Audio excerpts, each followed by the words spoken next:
Hello people, welcome to our English class.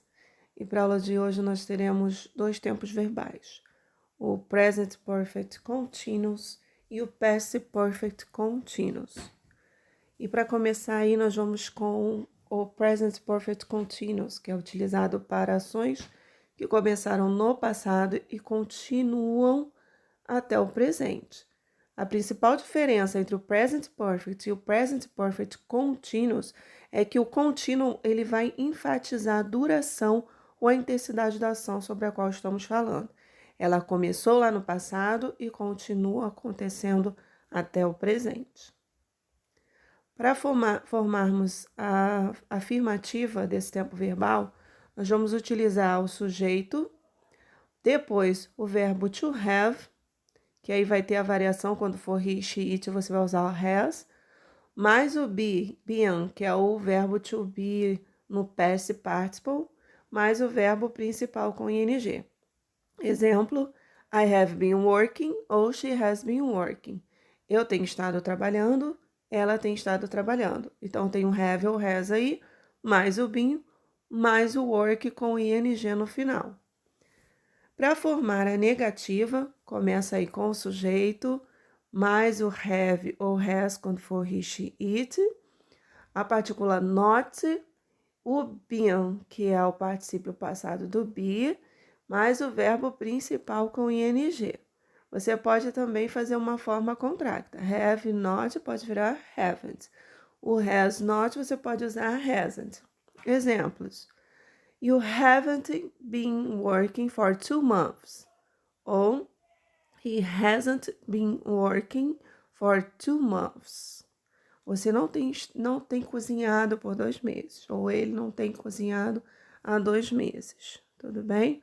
Então, você usou, ou pode usar a forma contracta ou a forma normal. Have not ou has not.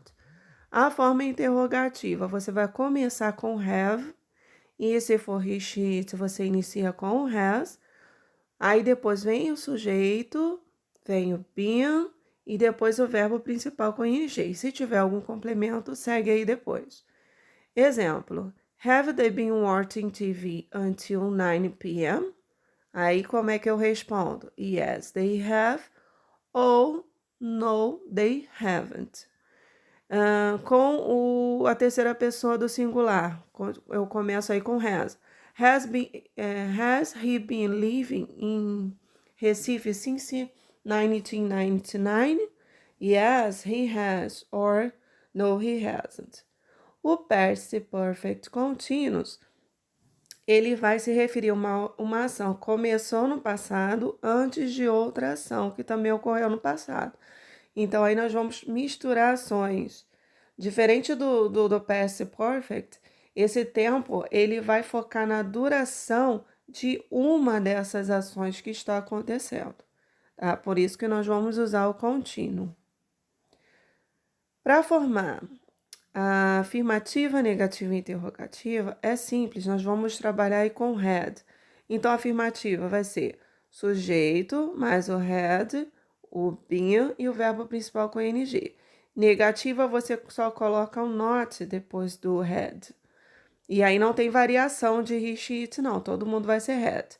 E a interrogativa, eu vou começar com had, vou para o sujeito, o been e o verbo com ing. É bem parecido com o present perfect continuous. Só que aí o have vira had. Exemplos. He was tired because he had been studying for 6 hours straight. Então, ele está muito cansado porque ele tem estudado por 6 horas, tem estudado muito tempo. It had not been raining during the week. Não tem chovido durante a semana. Had she been studying English for 5 years? Ela tem estudado inglês por 5 anos? Então, gente, until the next class, qualquer dúvidas me chamam e vamos fazer os exercícios. Bye, bye!